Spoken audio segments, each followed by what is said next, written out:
Lanzamiento por primera vez con los lectores de la Ciudad de México de Emma y las otras señoras del narco. Para mí es un honor presentarles a Anabel, una mujer valiente, la periodista más valiente que he conocido nunca. He estado cerca de ella durante la publicación de sus libros y es impresionante cuánto le importa su trabajo periodístico, todo lo que deja, todo lo que ha sacrificado, todo lo que ha luchado por dar a conocer cosas que realmente le importan a este país y que le importan a cada uno de los que ustedes hoy están aquí presentes con nosotros. Mi nombre es Pilar Gordoa, en nombre de Penguin Random House Grupo Editorial, pues les doy la más cordial bienvenida. Quiero leer muy poco sobre Anabel y los múltiples premios que ha tenido, justo por lo que les mencionaba. Sé que muchos de ustedes son seguidores de Anabel desde el primer libro. Saben que es autora de 6 libros, Los Señores del Narco, traducido también al italiano y al inglés, La Verdadera Noche de Iguala, El Traidor también traducido al inglés. Todos están publicados bajo el sello Grijalbo. Y algunos de los premios internacionales que ha recibido son el Premio Nacional de Periodismo en 2001. En 2003 fue reconocida por UNICEF, la Oficina Regional para América Latina y el Caribe, la Agencia EFE y la Fundación Santillana por su investigación sobre niñas traficadas y explotadas sexualmente en campos agrícolas de San Diego, California. En 2017 fue condecorada por el gobierno de Francia con la Medalla de la Legión de Honor y el Premio a la Libertad de Expresión 2019 de Deutsche, entre otros. Como les decía, es un honor acompañarla aquí en esta mesa y quiero cederle la palabra a su editor, Enrique Calderón, quien ha sido editor de muchos de los libros de Anabel. Él es director literario de Penguin Random House y responsable también de la división Grijalbo Actualidad. Antes de que nuestra querida Anabel tome la palabra, se la cederé a Enrique Calderón. Gracias por estar aquí.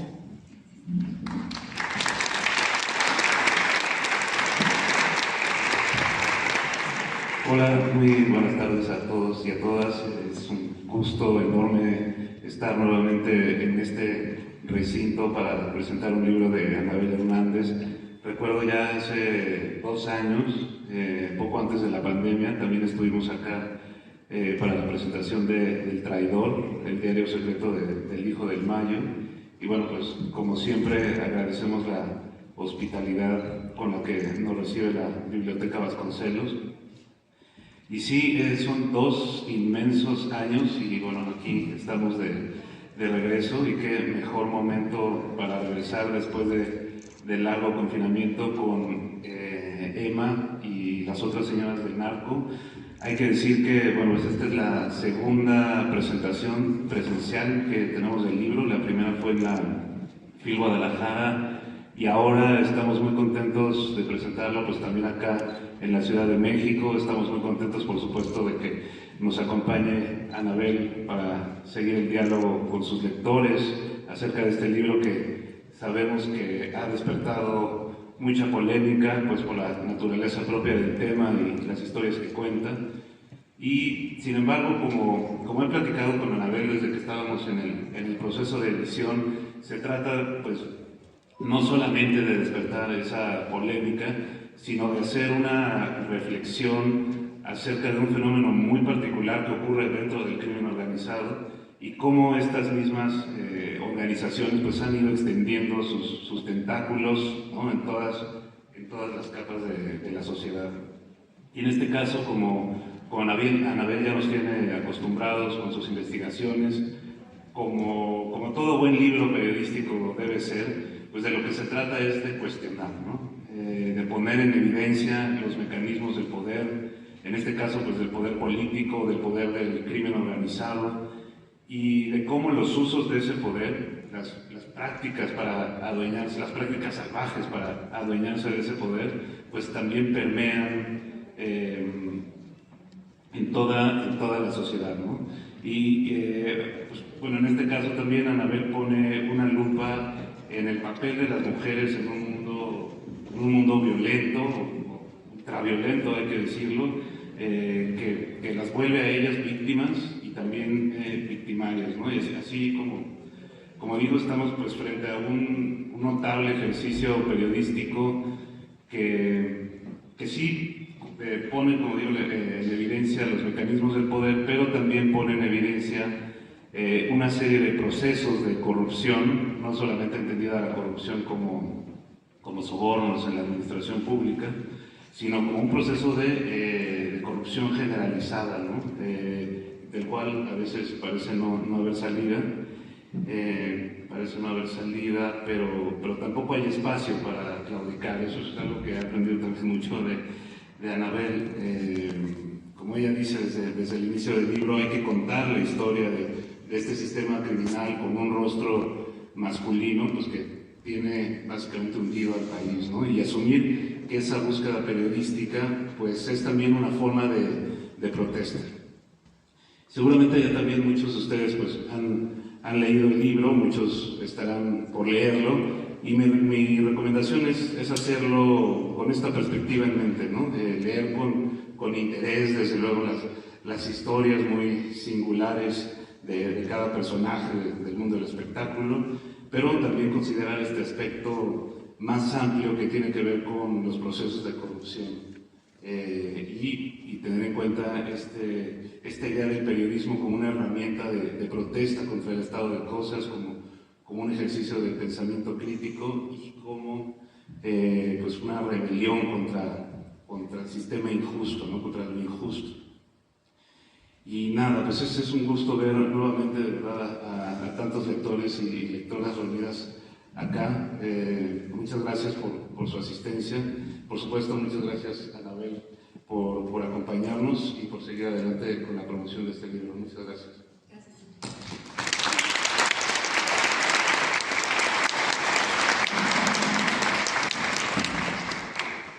Bueno, pues buenas tardes. La verdad es que para mí, aunque pareciera que constantemente hablo de los mismos temas, la verdad es que cada presentación es emocionante y me obliga a reflexionar y a abrir nuevos recovecos en mi mente para analizar mucho más profundamente estos fenómenos criminales que todos sufrimos. Yo les agradezco mucho que estén hoy aquí.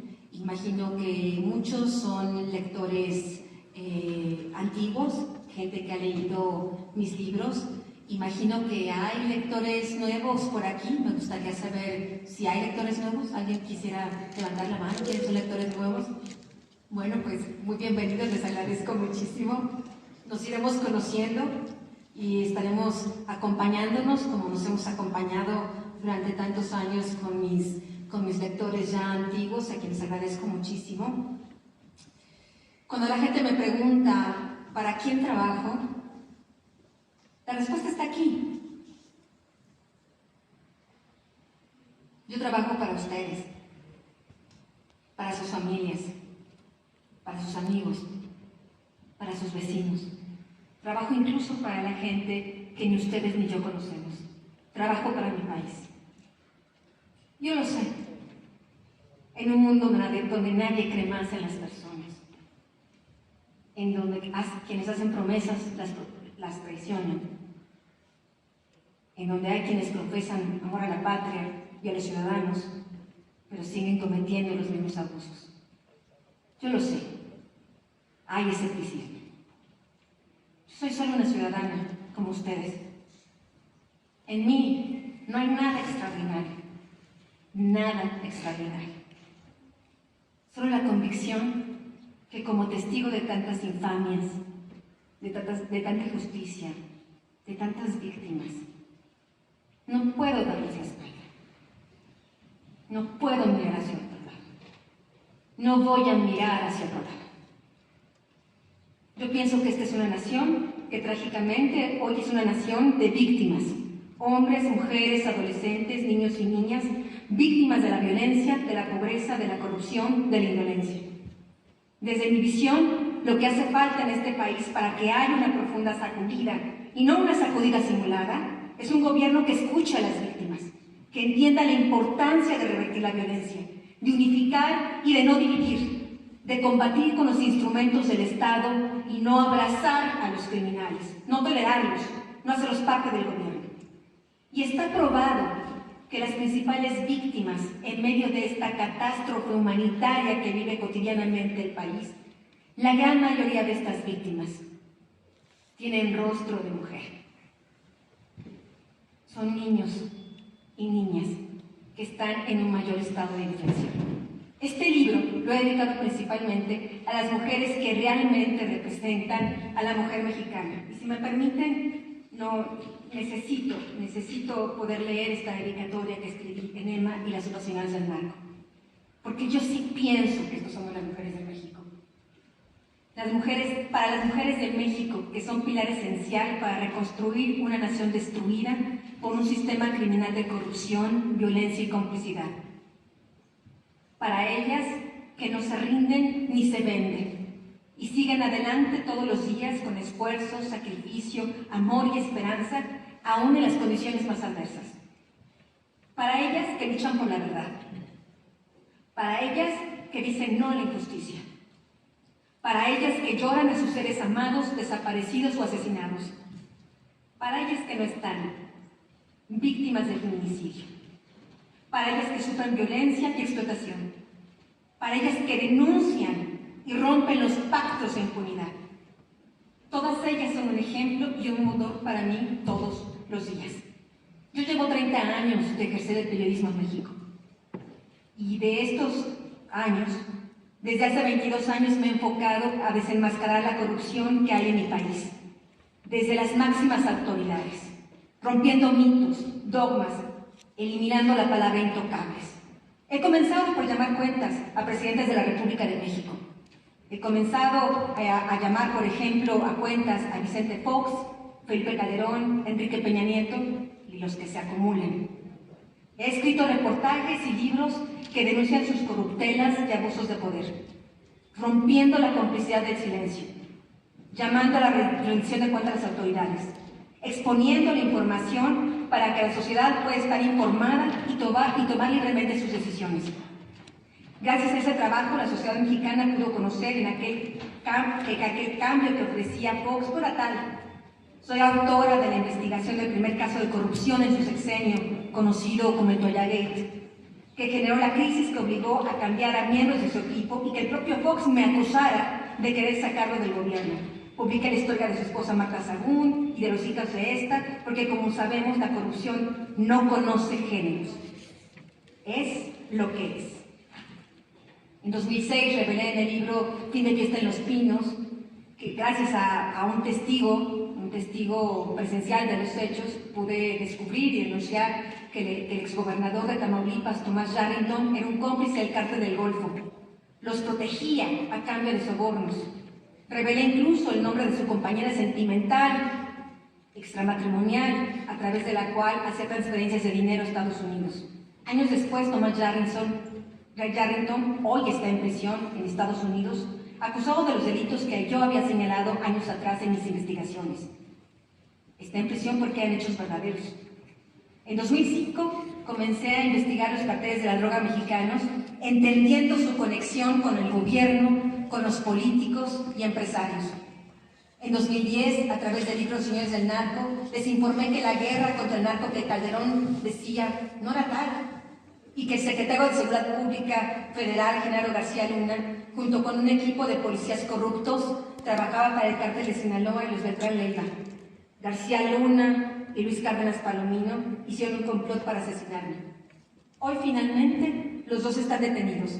García Luna en Estados Unidos, en donde se le imputaron los mismos delitos que yo había revelado en mis investigaciones, y su cómplice, Luis Cárdenas Palomino, está preso en México, acusado de tortura y de tráfico de armas, y en Estados Unidos de narcotráfico. Pero la red criminal de estos policías no ha sido desmantelada. Aún hay miembros de ese grupo criminal que ocupan posiciones claves en el gobierno. Muchos de ellos ahora tienen altos puestos, como Omar García Harfuch, el secretario de Seguridad Ciudadana de la Ciudad de México, un pupilo y fiel integrante de ese grupo criminal de policías. Desde el 2014, a través de diversos reportajes que dieron vida al libro La verdadera noche de Iguala, que publicamos en 2016, revelé que la verdadera historia fabricada, que la verdad histórica fabricada en los sótanos de la PGR sobre el caso de los 43 estudiantes desaparecidos en el gobierno de Enrique Peña Nieto no era tal, que esa fatídica noche, el 26 de septiembre de 2014, habían participado activamente miembros del Ejército, la Policía Federal y otras fuerzas del orden estatales y federales. Años después, una corte en Arizona me dio la razón, e investigaciones de la Comisión Interamericana de Derechos Humanos y tribunales en México confirmaron los hallazgos de mi investigación. Había señalado desde 2005 que el señor Tomás Herón de Lucio, también miembro del grupo criminal de García Luna, era autor intelectual y material de las torturas y de la desviación de la investigación cuando nadie lo señalaba. Hoy es prófugo de la justicia, acusado de crímenes similares a los que escalé mi investigación. En 2019 publiqué el libro El Traidor, el diario secreto del Hijo del Mayo, un testimonio inédito de Vicente Zambada Niebla, hijo de Ismael El Mayo Zambada, el todopoderoso señor del líder del cártel de Sinaloa. Gracias a su abogado, Fernando Gagiola, tuve acceso a su diario y así de su propia voz pude llevar a los lectores a las entrañas de las operaciones de tráfico de drogas y corrupción. Es con esta historia detrás que hoy he llegado ante ustedes para presentarles el libro de Emma y las otras señoras del narco, como producto de una incesante búsqueda por encontrar las causas de crecimiento exponencial de los carteles de la droga en México a lo largo de los últimos 60 años, para encontrar sus raíces, su funcionamiento, su ADN, para tratar de dar entendimiento a la sociedad. Nos asusta lo desconocido, más si es violento y monstruoso, pero cuando entendemos de qué está hecho, podemos combatirlo.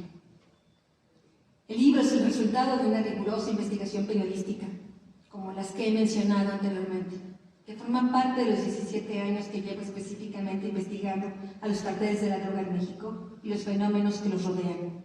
Hablé con testigos directos de los hechos, y hoy ante ustedes quiero ratificar una vez más que cada nombre de mujer y hombre involucrado en diversos carteles de la droga que yo menciono en este libro, sus presencias en estas organizaciones criminales, su complicidad, está corroborado al 1000%. Y de ser necesario, ratificaré esto ante un juez y lucharé por esta verdad. Lo hago con la misma convicción con la que he denunciado a los expresidentes de México. Es una obra que de ninguna manera busca hacer acusaciones personales.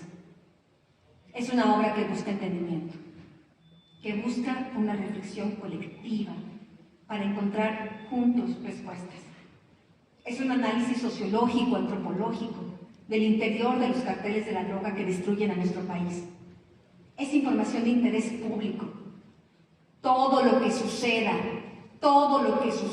al interior de los carteles de la droga es de interés público.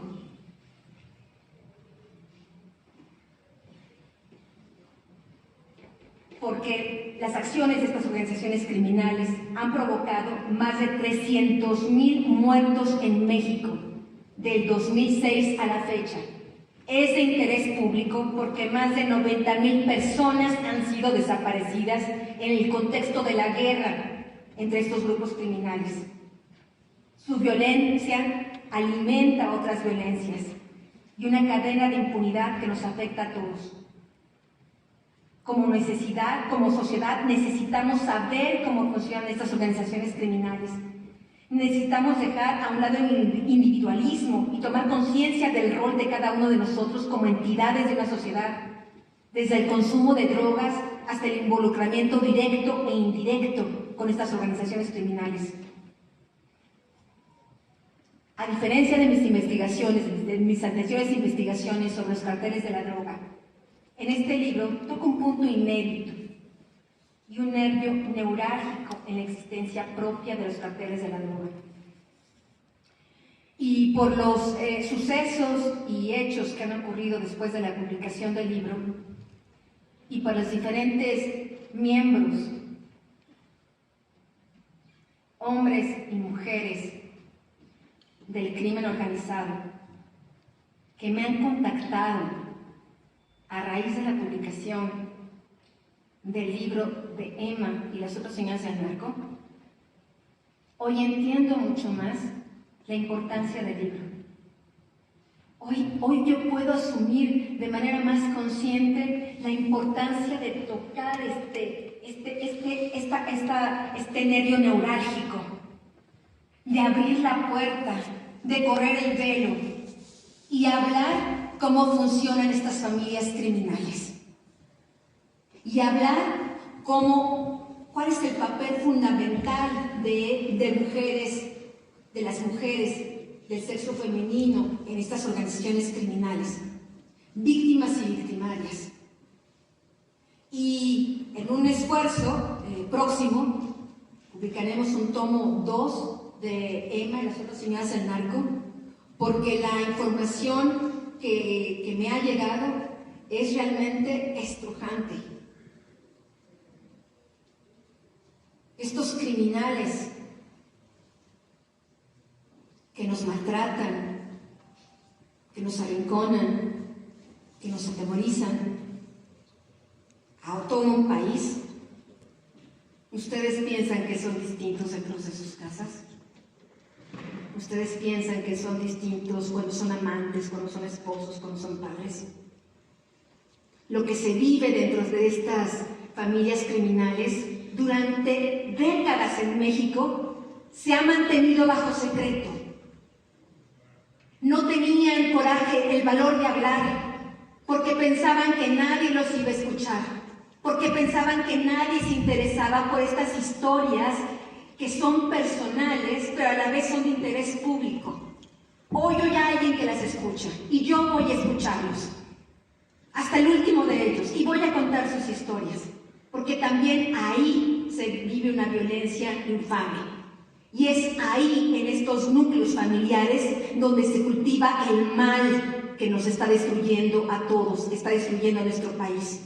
Es ahí, en estas casas, es ahí con estas mujeres, con estas madres, con estas esposas, con estas hijas, donde se reproduce el núcleo criminal, el sistema criminal. Si yo les preguntara hoy a ustedes, a cada uno de ustedes, cuénteme, señor, señora, joven, ¿cuál es el núcleo? ¿Cuál es el primer contacto social que usted tuvo en su vida, que lo marcaron, que influyeron más en ustedes? ¿Qué dirían quién fue? Fueron sus familias. Y dentro de sus familias, ¿quién fue? Fueron sus madres, sus amigas, sus hermanas, sus hermanos. Ese es el núcleo familiar que se está pudriendo en México. Hoy lo entiendo mucho mejor. Yo entiendo la universalidad que hay en el libro de Emma y las otras señoras del narco. No es verdad. No es verdad que la gente lee el libro porque hay morbo, porque hay chismes, porque no. No es verdad. Yo pienso que, y tengo entendido que es así, la gran mayoría de los lectores de Emma y las otras señoras del narco son mujeres. Y pienso que sí, parecían historias distantes, ese mundo de los narcos. Pero cuando hablamos de esos sistemas patriarcales, cuando hablamos de estos sistemas machistas, cuando hablamos de la violencia, cuando hablamos de las esposas, de las madres, de las hijas, cuando hablamos de todo este sistema machista, de cómo se maltrata a la mujer, cómo las mujeres dentro de estos grupos criminales son incubadoras, son eso.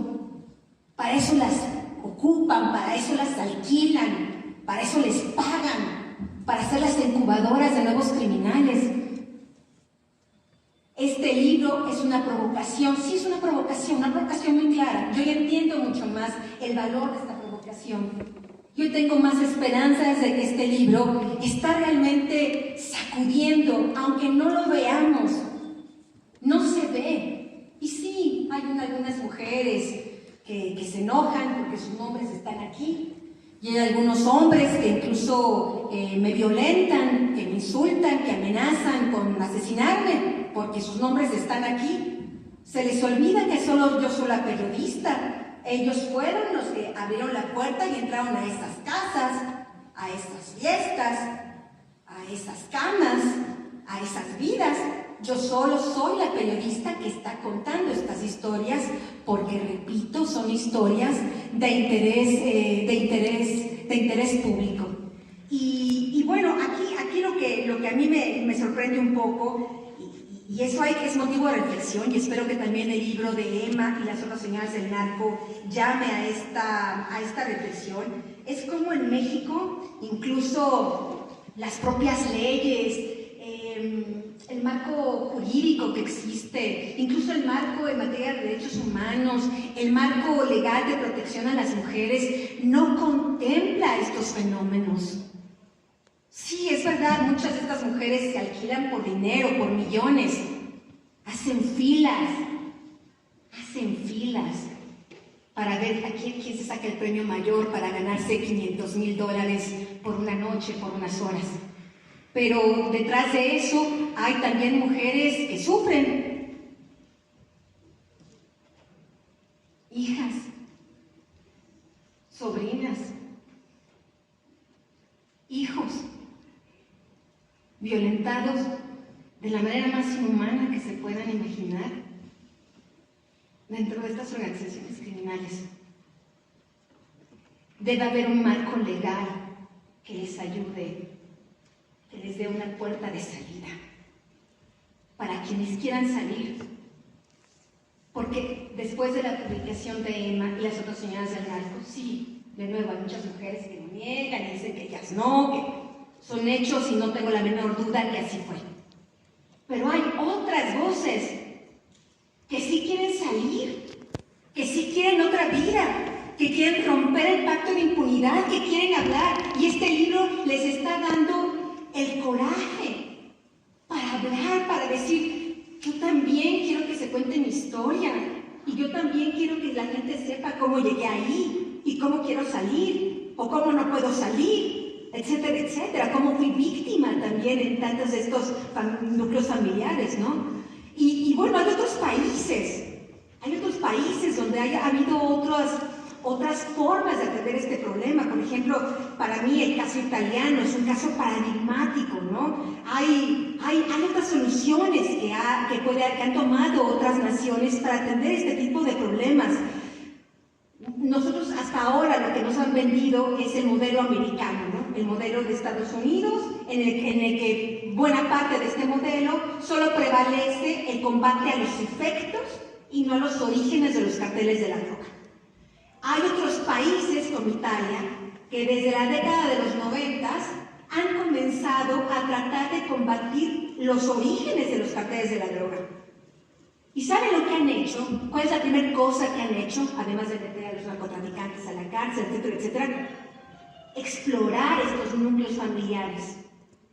Y ellos son los que han entendido primero que nadie que ahí está la matriz del mal. Ahí está la semilla del mal.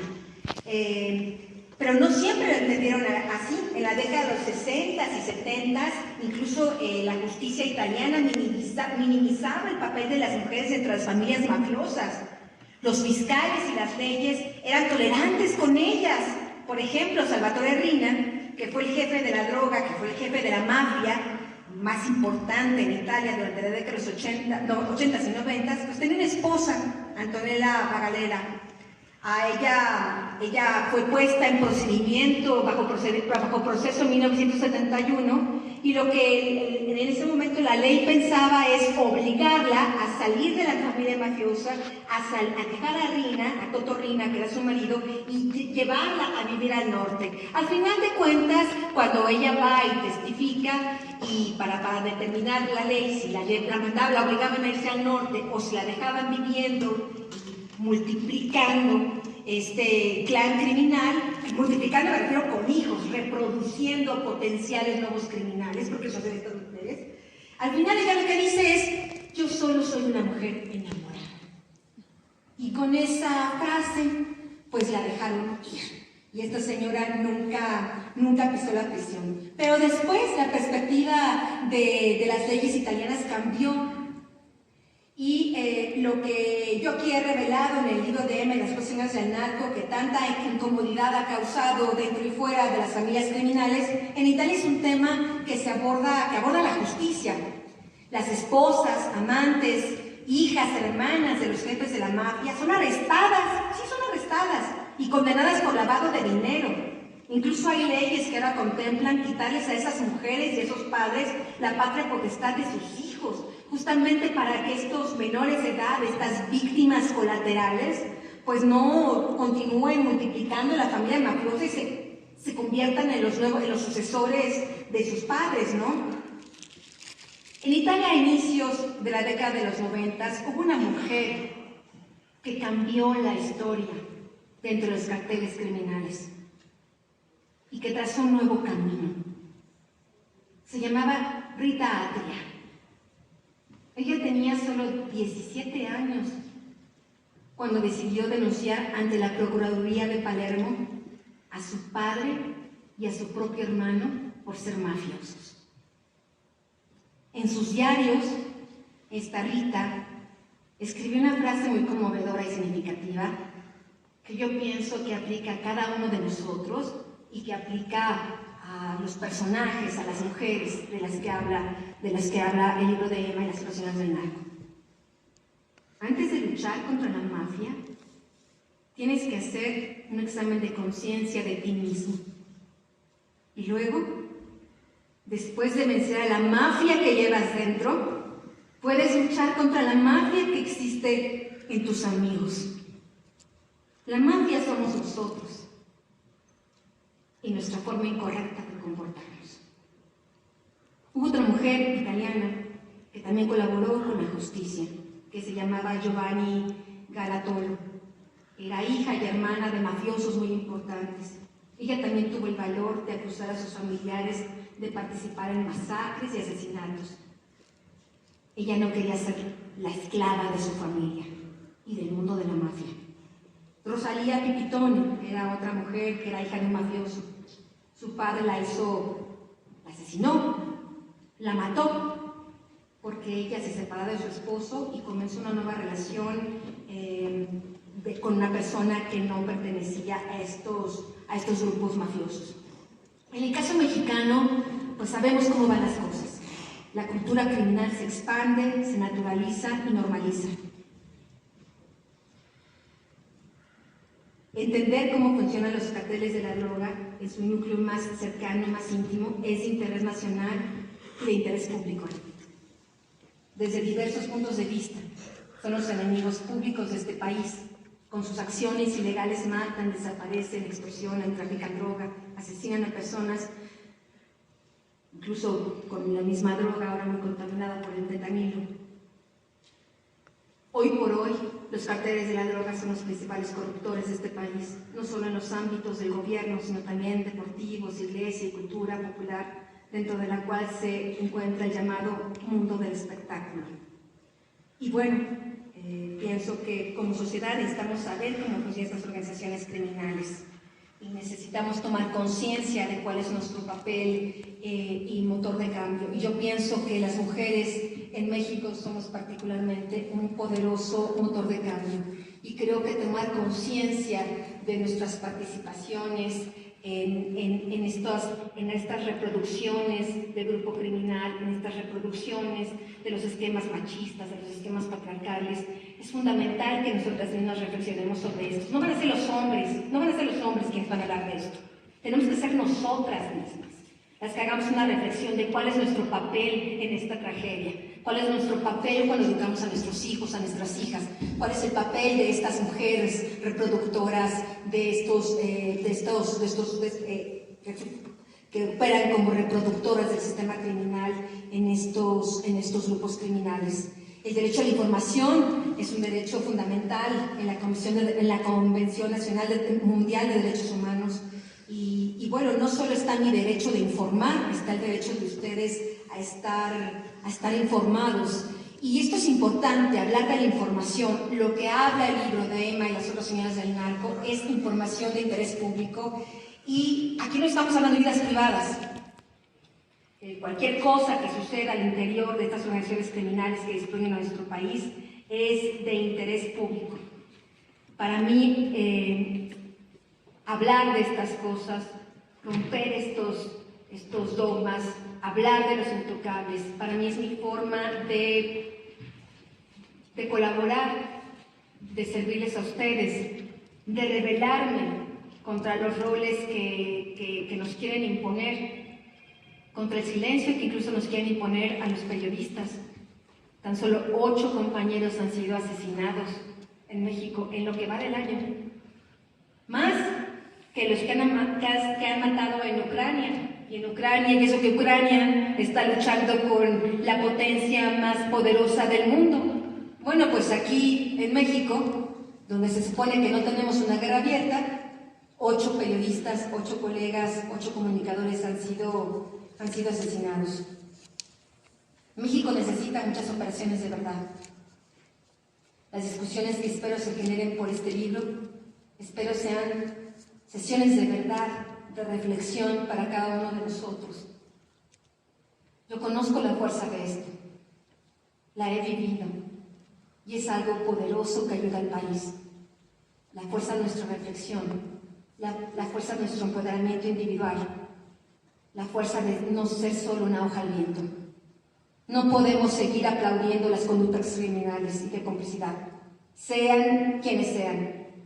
No podemos seguir normalizando la violencia. No podemos seguir asumiendo que los lamentos, los gritos y los sollozos de los cientos de miles de víctimas en México son el lenguaje natural de los seres humanos, porque no es así. No estamos condenados. Podemos cambiar esto, revertirlo. Estas mujeres, ellas mismas, sus hijos, nosotros podemos hacerlo, pero tenemos que romper los pactos de impunidad. Tenemos que romper nuestras inercias de indiferencia. Quiero cerrar repitiendo una frase de un escritor y filósofo italiano, Antonio Gramsci. Antes de leer estas frases, antes de que yo conociera lo que Gramsci había escrito, yo ya tenía esta convicción en mi alma y estoy muy convencida que cada uno de ustedes seguramente en su consciente o subconsciente está convencido de esto. Odio al indiferente. Vivir significa tomar partido. No puede haber solo hombres y mujeres extraños a la ciudad, a la sociedad. El que vive de verdad no puede dejar de ser ciudadano, no puede dejar de tomar partido. La indiferencia, la bulia y el parasitismo y la cobardía no es vida. Por eso odio a los indiferentes.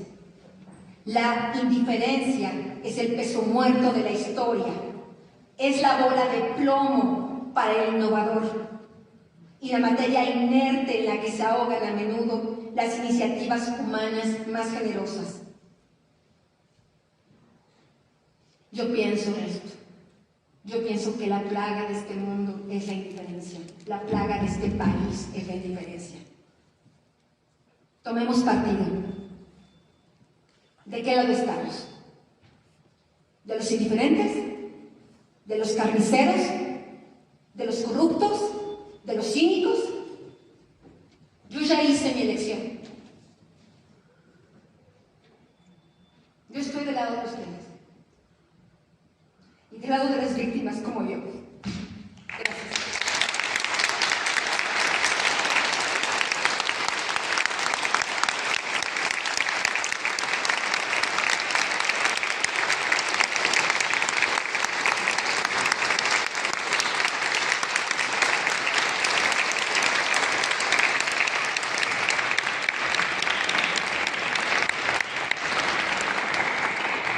Es sin duda admirable la valentía de esta mujer que tenemos aquí el honor de presentar. Gracias, Anabel.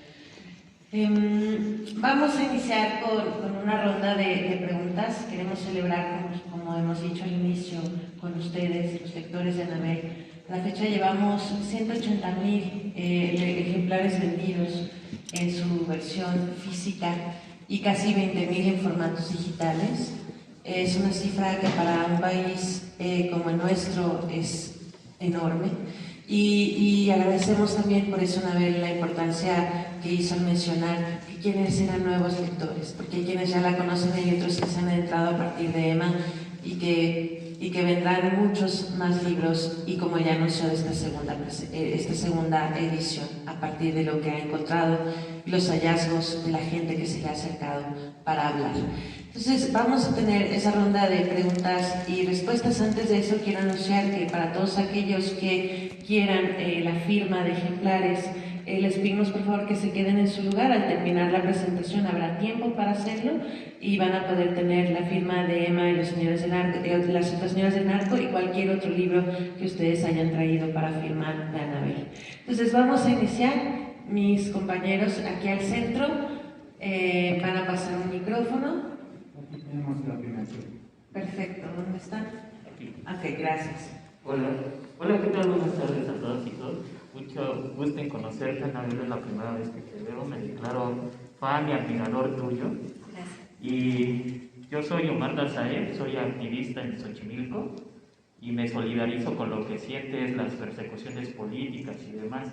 Sin embargo, tu libro deja mucho a la reflexión y quisiera compartirlo contigo. Es el primer punto sobre que esta información de tu investigación no llega al sector popular, no llega por diversas temáticas como lo podría ser el estatus socioeconómico o la misma carga de presión laboral que no permite llegar a ampliar esta información y en consecuencia sacar una reflexión más amplia y más inclusiva, ¿no? Lo digo por el explotado, por el campesino, el jornalero, que su vida está en el campo, en el estar ahí todos los días y su único descanso lo usa para dormir. Tú das la respuesta y yo también lo había pensado, después de la reflexión colectiva más amplia, pasar al campo de la acción. ¿Por qué? Porque la reflexión también va en el sentido de señalar la investidura de los cargos públicos, los servidores y funcionarios públicos, de qué mérito tienen ellos para estar ahí. Me baso en el capítulo 8, el bombón asesino, cuando señalas a Miguel Ángel Osorio Chong, que le pone a su disposición a Ninel Herrera Conde todos los recursos públicos, guaruras para llevarla a comer tacos. Eso genera una indignación y me generó mucha indignación, porque mientras sabemos miles de personas pidiendo seguridad en la calle, seguridad en la colonia, en el transporte público, a Ninel Herrera Conde le destinan toda una guardia personal pagada por los recursos públicos de nosotros para que vaya a comer tacos. Y en ese sentido es que tenemos que sacar esa conclusión al final. Tenemos que cambiar esa forma de elección y representación de los funcionarios públicos, porque son de lazos presidenciales el cargo de la Secretaría de Gobernación, la Secretaría de Educación Pública, secretarías diversas que están ahí. Y tú mencionas a Omar Harfuch, también personaje que da mucho de qué hablar y peligrosísimo, parece ser que es el que hereda el puesto de García Luna, ¿no? Y aguas, porque se puede convertir en secretario de Seguridad Pública Federal si no nos ponemos listos. Por supuesto, y ese es el planteamiento y cuestionamiento. Tenemos nosotros que cambiar eso, ya no dejar que sean alegazos presidenciales o porque son amigos, compadres del presidente en turno, del senador en turno, estén brincando de cargo en cargo, porque no los elegimos nosotros, no nos representan a nosotros. Tendremos que cambiar y luchar por cambiar esas representaciones y encontrar, conforme a ética, conforme a principios, conforme a capacidades para poder ejercer esos cargos. Yo creo que por ahí también está mucha del cambio que se tiene que dar. Y esas son las reflexiones que comparto y quería hacerte llegar. Gracias. ¿Qué tienes? Perfecto. Veamos, aquí en medio tenemos a una persona con el suéter blanco que lleva alzando la mano. ¿Qué tal? Buenas tardes. Rápidamente, acá de este lado. Admiro mucho tu trabajo, Anabel. Quisiera preguntarte una arista, ¿no?, de tu trabajo, si hay alguna como conexión con el tema de las sectas que han salido también como a la luz y que tienen como vínculo con el crimen organizado. Por ejemplo, el caso de Nexium, que han salido también a la luz y que hay alguna investigación arista con este libro. Más que nada esa sería mi pregunta.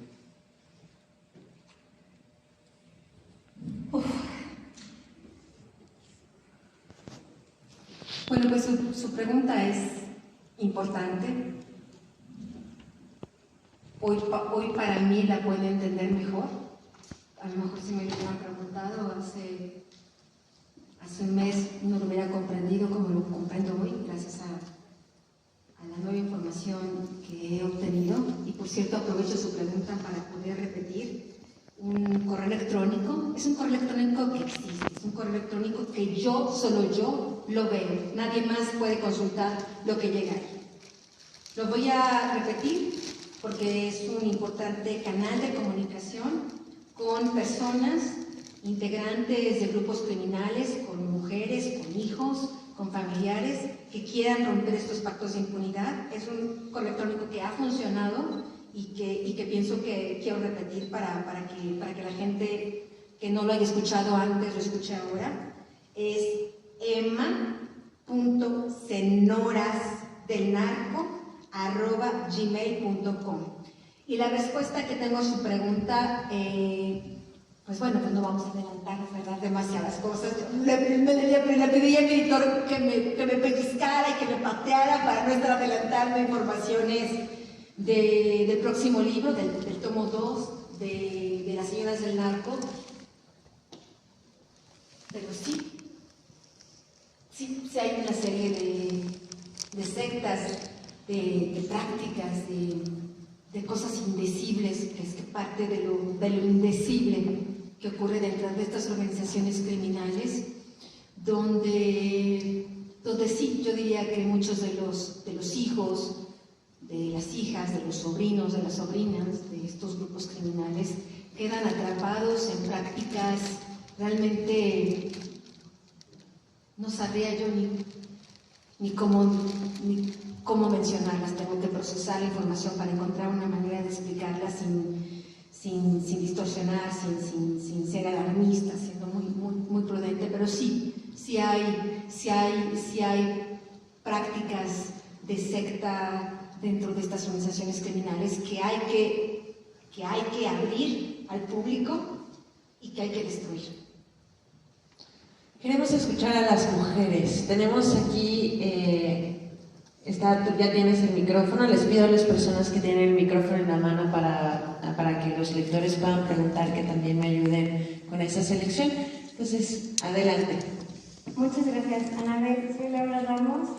Me hace nudo en la garganta porque te admiro muchísimo y no tienes idea de cómo me toca todo lo que has escrito y todo lo que has hecho, porque pues justamente yo vengo de sufrir una situación de violencia en mi familia de ambas partes y esta semana me ocurrió algo pues similar, pero por eso soy sensible, discúlpame. Yo también he intentado muchísimo pues acercarme a ti y me ha sido muy difícil, pero quiero hacerte saber que hoy yo quiero ser periodista gracias a ti y soy alguien insignificante intentando tener una voz en medio de todo este ruido. Yo solo quería que supieras que eres una mujer muy grande y que en México a veces de verdad siento que no te merecemos. Tú sí mereces muchas cosas buenas por todo el esfuerzo que has hecho a lo largo de todos estos años, por ser tú misma a pesar de todo y a pesar de todo. Y no estás sola. Te voy a admirar toda la vida porque no conozco a ninguna mujer que se haya atrevido a hacer lo que tú sí has hecho. Y entiendo lo frustrante que es decir las cosas, arriesgar tu vida y gritar tan fuerte y que parezca que nadie se mueve, nadie escucha y que nada cambia. Yo conocí a Marisa, mi esposa de Israel Ayalta, que vino también aquí. Y hemos intentado también pues, hacer mucho ruido sobre lo que está pasando en México, sobre la fabricación de culpables. Porque estoy convencida que si no hay justicia, no hay seguridad nacional. Y el Poder Judicial está sumamente podrido en muchísimos sentidos, pero pues justamente yo quise ser periodista para ir más allá, porque creo que como ciudadana no podía hacer mucho. Entonces mi pregunta para ti en este momento va en ese sentido. ¿Qué podemos hacer todos nosotros ciudadanos que estamos conmovidos, que nos duele todo esto? Porque yo no soy la única que ha pasado por situaciones similares. Creo que todos conocemos a alguien, como tú bien lo mencionabas. ¿Qué podemos hacer como ciudadanos para hacer más? Ya leímos tu libro, ya entendimos el contexto de todo lo que pasa, pero ahora, ¿qué más? ¿Qué sigue? ¿Cuál es el siguiente paso?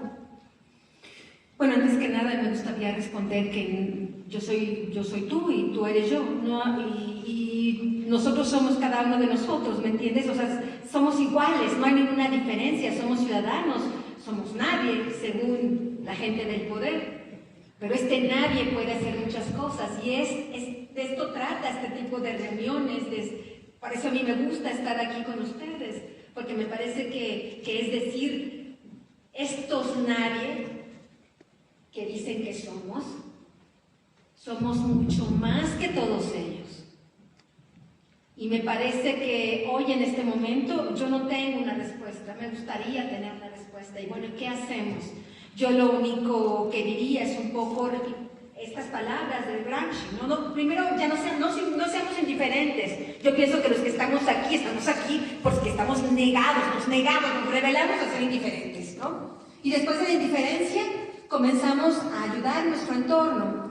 Ninguno de nosotros por sí mismo puede cambiar el país, y la lucha a la que yo convoco a los ciudadanos no es para hacer justicia por propia mano o para tratar solos de combatir estos sistemas criminales, pero cada uno de nosotros en nuestro pequeño ámbito, no siendo indiferente con el que está al lado, teniendo empatía por los demás, cambiando nuestras conductas, ¿no? Lo que decía esta muchacha, ¿no? Reflexionemos lo que decía esta muchacha cuando dijo esto lo voy a repetir, ¿no? Antes de luchar contra la mafia, tienes que hacer un examen de conciencia de ti mismo. Y luego, después de vencer a la mafia que llevas dentro, puedes luchar contra la mafia que existe en tus amigos.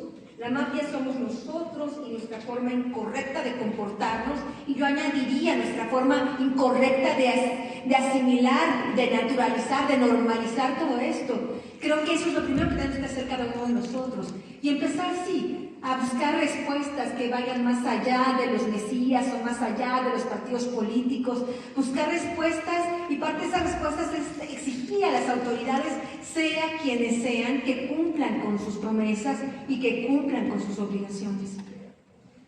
Gracias. Vamos.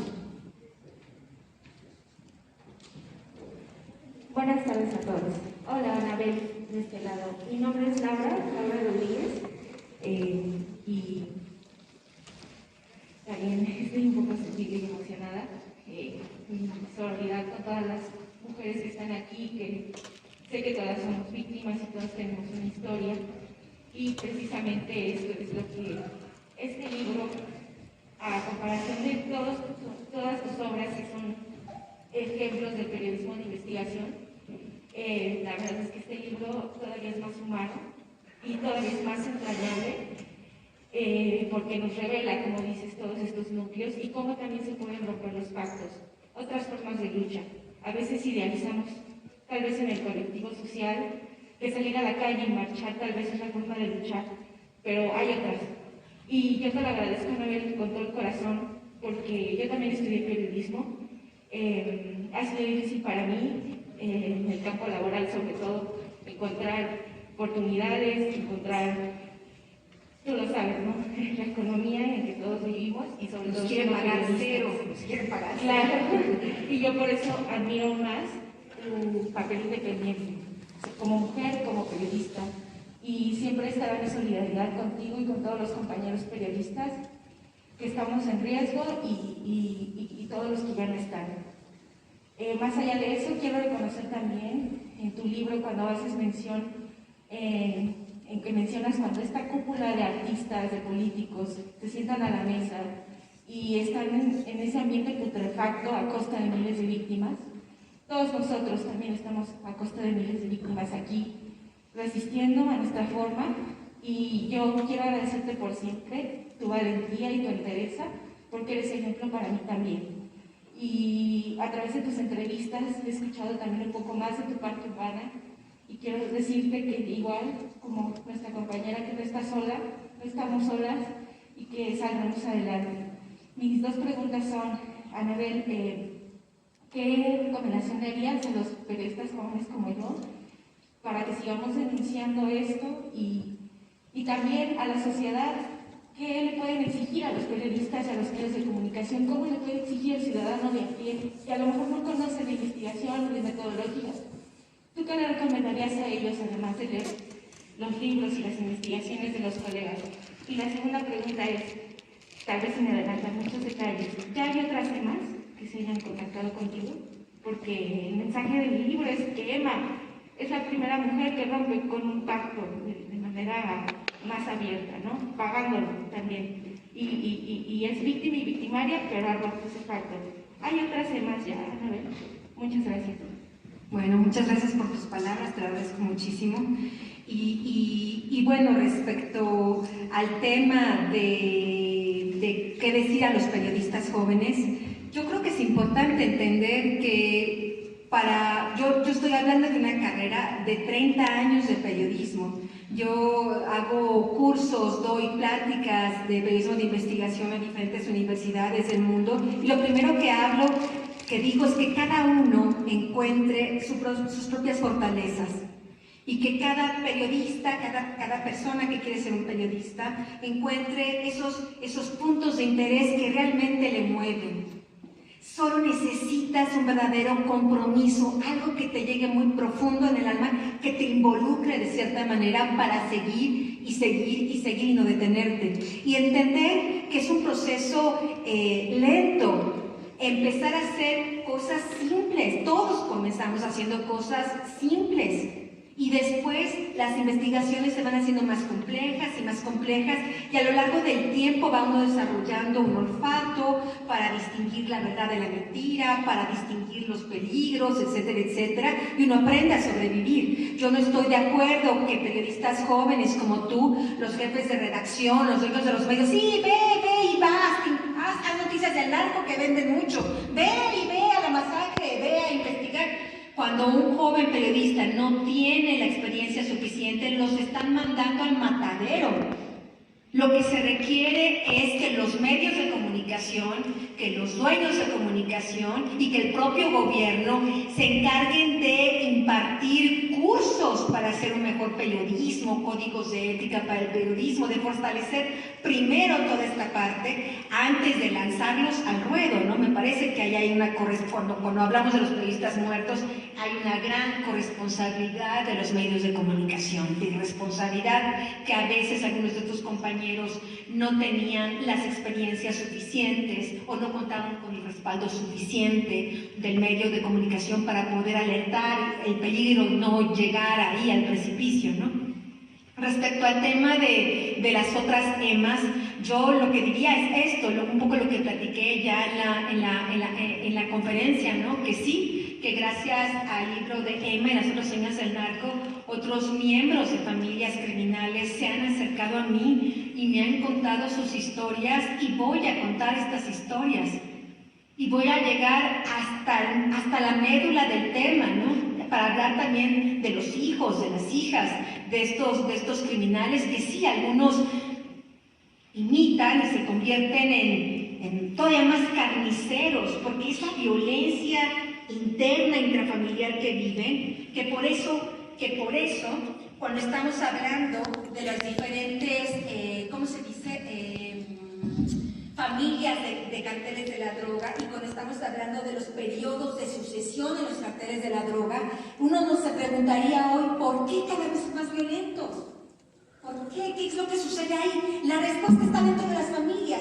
Estos hijos, estos núcleos familiares cada vez son más violentos, entonces están generando potenciales criminales más violentos. Cuando estos jóvenes, estos niños que después se convierten en hombres, ya sobrevivieron a todo dentro de sus familias criminales, Ahora no están buscando quién se las hizo, sino quién se las paga, y quien se las paga somos todos nosotros.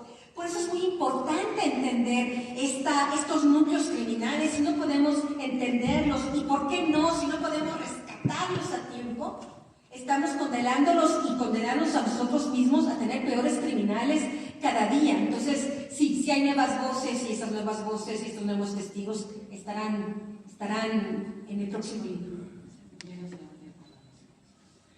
Tenemos espacio para 2 preguntas más. Buenas tardes. Sí. Buenas tardes. Más que nada, principalmente quiero extender mi admiración hacia Anabel. Yo soy ama de casa, sí, pero para mí fue muy importante leer este libro, porque yo le traigo una idea más o menos de lo que quisiera yo para esta sociedad. Quisiera yo cambiarla. Desde donde yo estoy, trato de que mis hijos, mis sobrinos, tengan una mejor educación, una mejor cultura, para que todo esto nos salve. Yo creo que todo esto viene desde dentro de la casa, principalmente de donde cómo educamos a nuestros hijos, los principios, los valores, la moral, con que nosotros los vamos educando a través de la vida. ¿Sí? Y otra cosa que para mí es muy importante, lo que tú haces es muy peligroso. La verdad, ¿cómo le haces tú para no debilitarte, para ganar fuerzas, para seguir con todo esto? Porque eso a veces, en pequeñas cosas, también uno lo siente y se debilita y llora y se rompe y se quiebra. ¿Cómo le haces tú para salir adelante y poder con todo eso? Gracias. No, gracias a usted. Bueno, yo en algunas entrevistas he comentado un poco la historia de mi familia. Mi fortaleza viene de ahí, de las tragedias y de las fortalezas de mi padre y de mi madre, de ese núcleo familiar, de ahí viene, ¿no? Aprendí de lo negativo y aprendí de lo positivo. Y bueno, yo soy, cada uno de nosotros es el resultado de su propia historia. Pero hablando más ampliamente, la fortaleza la tengo de ustedes, de cuando estamos aquí conversando, de que les importan estas historias, que se involucran, que están aquí. Y mi inspiración viene de ustedes. Cuando yo hablaba al inicio de la conferencia de para quién trabaja Anabel Hernández, yo trabajo para ustedes. Ustedes son mi motor. Ustedes me hicieron libre. Ustedes me han hecho más fuerte. Ustedes me han ayudado a tener valor. Y sí, pues sí tengo miedo, ¿no? Como todos nosotros. Y sí pienso que sería más cómodo mirar hacia otra parte. Pero cuando hablo con las víctimas, cuando estoy aquí con ustedes, me doy cuenta que es un trabajo que tengo que hacer. Y es ahí donde yo decía al final, ¿no? Yo he tomado mi posición. Yo sé del lado de quién estoy. Y eso no va a cambiar. Adelante.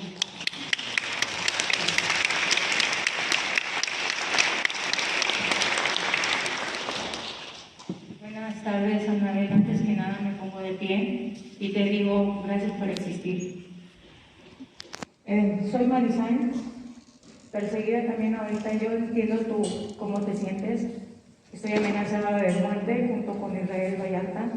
Hoy soy esposa actual de él. Me dedico al activismo, vengo de Tamaulipas desde la guerra de Calderón. Vimos muchos muertos, muchos inocentes morir. Y es motivo de que salí a las calles a defender por mis propios recursos, a denunciar.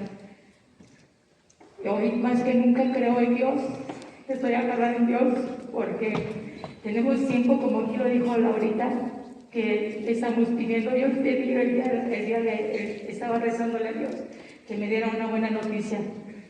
No sabía de qué noticia, pero anteriormente yo estaba pidiendo que me diera la oportunidad de encontrarme contigo como periodista. Te sigo, no he leído el libro, lo voy a leer, pero como mujer en el activismo independiente por voluntad.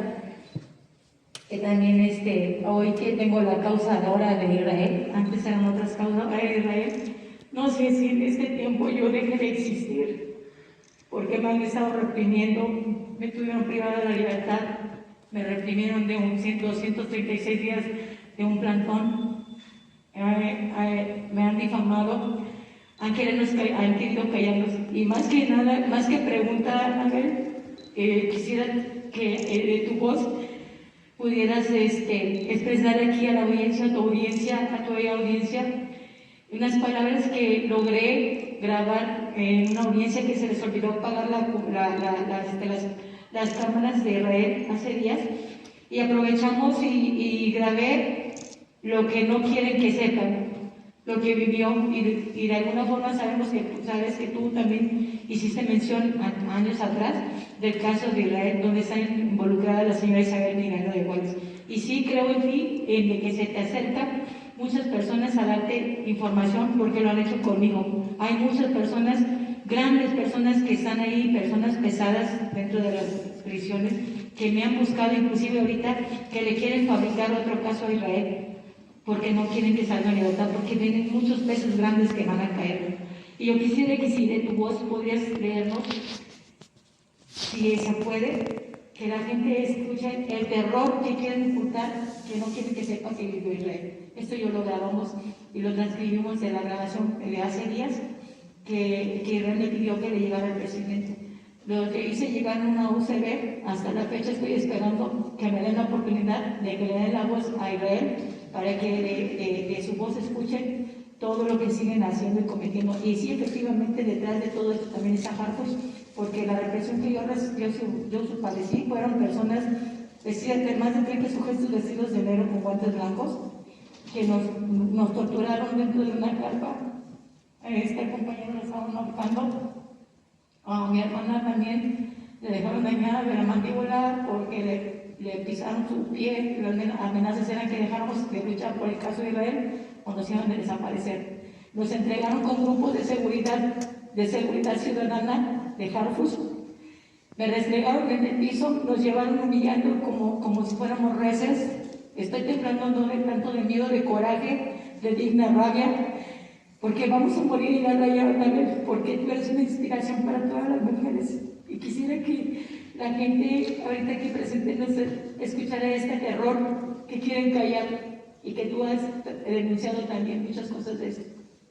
Muchas gracias. Tenemos ciertas restricciones de tiempo por el espacio.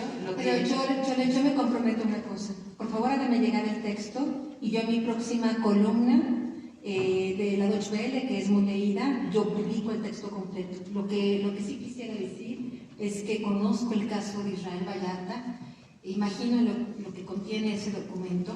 Israel Vallarta no solo fue torturado, sino fue violentado sexualmente para obligarlo a confesar una culpabilidad que no existía.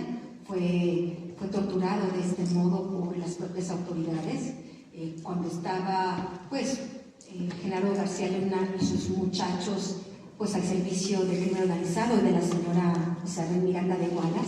Por eso después la señora Isabel era la principal porrista infame de García Luna, ¿no? Es su principal vocera, se convirtió en su principal protectora. A cambio de García Luna le mandaba recursos públicos a su organización no gubernamental, etc. Es decir, un toma y daca, ¿no? Y es evidente, entiendo las resistencias que hay contra Israel Vallarta para que sea liberado. Entiendo que está luchando contra un sistema. Yo soy de las personas que piensan que Israel Vallarta debería ser liberado de inmediato, de acuerdo a aquel decreto presidencial donde todas las víctimas de tortura tendrían que ser, y donde los casos están frágiles, donde no hay verdaderas acusaciones, tendrían que ser liberados. Pues está el caso de Israel Vallarta, está el caso de Brenda Quevedo Cruz, está el caso de muchas víctimas, casi todos del grupo criminal de García Luna. Y es por eso importante seguir recalcando que ese grupo criminal sigue en el poder, porque es principalmente por ese grupo criminal y que muchas víctimas no han salido, como el caso de Israel Vallarta y Brenda Quevedo Cruz. Así que, por favor, me hace llegar el documento y yo me comprometo a publicarlo.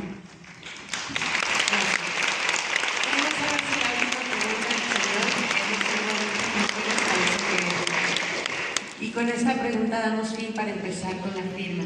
Sí.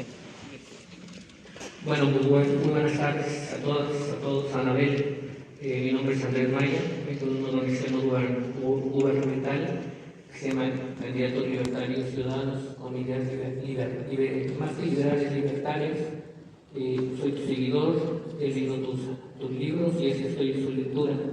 Mi pregunta, bueno, nosotros vemos muchos casos de feminicidio, de situaciones de violencia de género, de violencia familiar y de niños en situación de violencia, específicamente en el Estado de México. Mi pregunta es a ti, Anabel, de acuerdo a los libros que has leído y de acuerdo a las ideas de la libertad, si estos grupos criminales se acabaran mañana, porque hay muchos grupos que predican de la cuestión de la liberación de las drogas como tal. Si estos grupos, si dieran la liberación de estas drogas, ¿se acabaría todo lo que tú narras en tus libros? ¿O qué tú te pensarías que pasara? Gracias. Gracias. Bueno, existen datos duros, concretos, que nos hablan de que las drogas más tóxicas, por ejemplo, todos sabemos que Estados Unidos es el país que más consume drogas en el mundo y sabemos que estas drogas asesinan a personas todos los días. Las principales drogas que se consumen en Estados Unidos no son las drogas que trafican los carteles de la droga, están los documentos, están las cifras. Son las drogas que legalmente producen las farmacéuticas, porque hay todo un mercado negro de estos opiáceos sintéticos que se venden estas recetas médicas al mejor postor por corrupción. Y las farmacéuticas, por supuesto, están conscientes, pero pues que hacen como que no ven. Y estas drogas muy legales, sí, estas farmacéuticas que pagan muchos impuestos, siguen matando personas, porque hay una cultura de ilegalidad. No es solo la circulación de drogas ilegales o legales, sino es un poco lo que hablábamos en la presentación, esta cultura de ilegalidad, esta cultura de enajenación, esta cultura de indiferencia. Primero hay que atender estos problemas. Yo no sé, no estoy convencida. Yo le diría que, por lo que sé de los datos duros de Estados Unidos y Europa, le diría que, pues no, la legalización no es una solución. Al menos no en el corto plazo. No ha funcionado ni siquiera con las medicinas de farmacéuticas mundiales.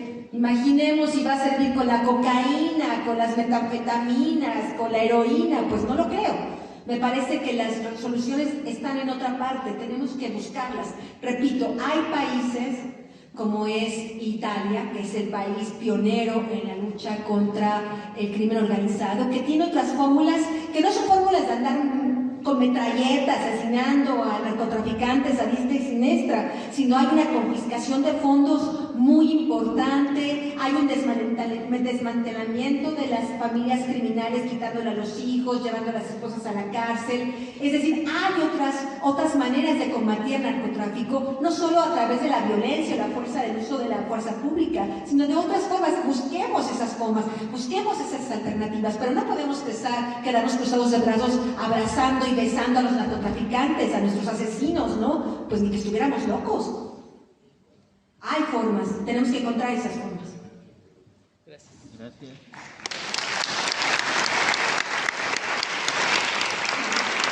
Gracias, Anabel, sobre todo gracias a ustedes porque creo que nos están tomando ya partido, que es uno de los temas que Anabel nos ha hecho mucho hincapié. Vamos a empezar con la firma de libros. A todos gracias, los que tengan que irse, por supuesto la biblioteca está ya abierta y ya todo el equipo está listo para iniciar con la firma. Anabel, gracias. Muchas gracias a todos ustedes por estar aquí. Atención, por favor. Todos vamos a